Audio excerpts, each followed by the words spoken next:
Notre invitée a la côte. Donnez-lui un mur, elle le grimpera. Un obstacle, elle le surmontera. Aux prises avec son destin, elle a su arquer son territoire. Son gris-gris, c'est d'assurer. Bien dans ses chaussons, elle sait prendre le relais. Élodie Orban, double championne du monde et d'Europe d'escalade catégorie handisport, est notre invitée. On va lui demander si elle a 2 minutes.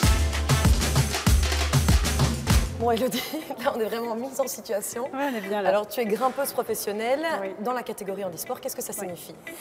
Ça signifie que mon métier à mi-temps, c'est de faire de la compétition et de m'entraîner pour gagner un maximum de titres. Et quel est ton handicap par rapport aux autres personnes? Mon handicap, pour faire simple, j'ai une jambe qui est beaucoup plus courte que l'autre et une malformation au niveau de la hanche, donc qui m'oblige à marcher avec une prothèse tous les jours. Et j'ai de la pas quand tu grimpes, hein. chance, voilà, j'ai de la chance de pouvoir grimper sans. Donc ça, c'est vraiment chouette. Au niveau sportif, justement, à quel point le handicap te demande plus d'exercice, plus d'entraînement? C'est beaucoup parce qu'on est obligé de compenser le handicap. Donc tu compenses avec plus de force ou plus de souplesse, mais bon, ce qui n'est pas vraiment mon cas parce que je suis un peu nulle en souplesse. Mais en tout cas, plus de force et peut-être un peu plus de réflexion. En tout cas, ouais, c'est sûr.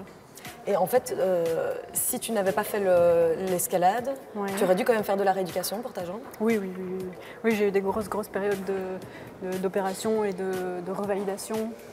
Et donc ça passe par de la kiné. Et c'est vrai que le fait de faire du sport, ça fait bouger, ça fait travailler les muscles. Et donc j'ai peut-être pu faire un peu moins de kiné parce que je faisais plus de sport. Et du coup, en fait, comment est-ce que tu te confrontes aux adversaires en Ouais. fonction de leur handicap aussi? Oui, en tout cas en handi-escalade, parce que bon, handisport c'est très vaste, mais en tout cas en handi-escalade, il y a 3 grosses catégories différentes. Et parce qu'on n'a pas du tout le même handicap. Tu as par exemple une catégorie pour les déficients visuels, donc qui sont ensemble.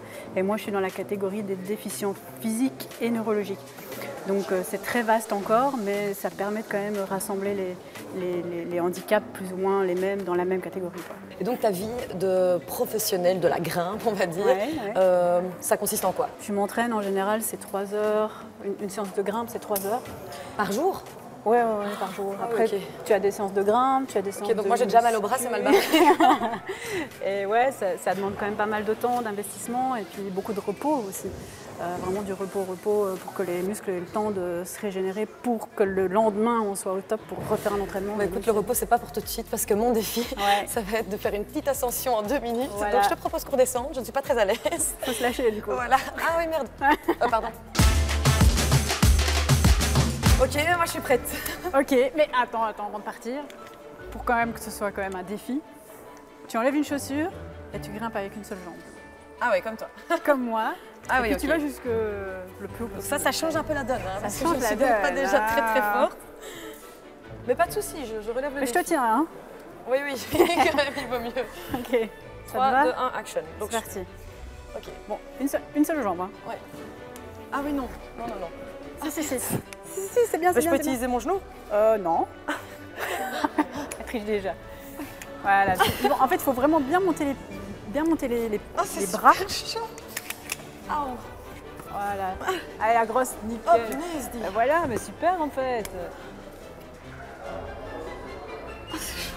Essaye de bien regarder les prises les plus grosses, hein, ce sera le plus facile. Mais en fait, j'ai l'impression que c'est toi qui fais tout là. Non, mais je te tire pas quand même. Hein. Alors, les sensations, c'est sympa? C'est chaud, hein. C'est vraiment très chaud. Et c'est très Allez. frustrant surtout. Ouais, c'est frustrant. Hein. Allez, nickel. Toi, tu l'utilises comme un tout petit peu ou pas du tout? Bah moi, quand je grimpe, j'utilise un petit peu, oui. Oui, c'est ça. Après, pour mon défi, si je peux me mettre comme toi, je peux grimper à une seule jambe. Non, ça va. Ok, j'y suis presque là, les gars. Ouais, encore un Pour petit le peu. moment, c'est 10 sur 10, j'ai l'impression, non? Encore un petit peu. Je vais me péter la tronche. Allez, la grosse verte là-haut, là. Ah, je fais des bruits vraiment horribles. Ouais, super. Ouais, c'est pas mal, tu pourrais même aller jusqu'en haut. Hein. Bam! Ok. C'est bon ou pas? Ouais, c'est bon. Bien joué. C'est physique, hein? En fait, moi, j'avais quand même une petite question par rapport à l'évaluation des niveaux. Comment vous faites dans les catégories justement de handisport? Handisport. Ben, c'est quelque chose qui est assez compliqué parce qu'on a tous des handicaps différents.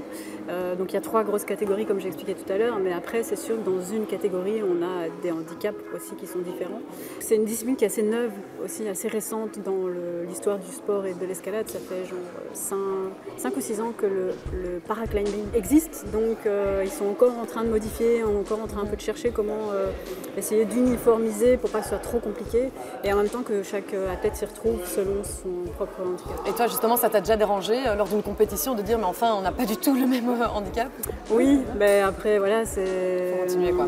Oui. Il faudrait alors que tous les athlètes de ma catégorie aient exactement le même handicap que moi et ça c'est impossible. Donc, comment tu te sens dans le milieu sportif? Est-ce qu'il y a encore un combat à mener au niveau de la sensibilisation du handisport? Moi, j'ai jamais eu de soucis par rapport à ça. J'ai toujours fait mon sport, voilà. Maintenant, c'est clair que la médiatisation, moi, je vois assez fort l'évolution de ces dernières années. J'ai l'impression que le handisport devient de plus en plus banal, entre guillemets, et accessible, du coup, aux gens qui ont un handicap, qui aimeraient faire du sport et qui voient ça à la télé et qui se disent, bah oui, en fait, c'est possible, quoi. Donc je pense que la médiatisation du handisport est quelque chose de très très important. En fait, est-ce que tu recommanderais le sport à quelqu'un qui a atteint un handicap physique? Ben, évidemment que oui, parce que c'est quelque chose qui apporte énormément, autant au niveau social, quoi, ça c'est clair. On rencontre des gens différents tous les jours, on va au-delà de ses limites, et ça dans le handicap c'est aussi quelque chose d'important. Et surtout, on a quand même le fait d'être content de ce qu'on a pu fournir avec son propre corps, même s'il a un handicap, et ça c'est génial, quoi. Mais en tout cas, nous, on est super contents d'avoir pu découvrir cette partie du sport avec toi. Puis je te propose une petite ascension sans les mains. Allez, alors, une dernière sans pour la les route. mains.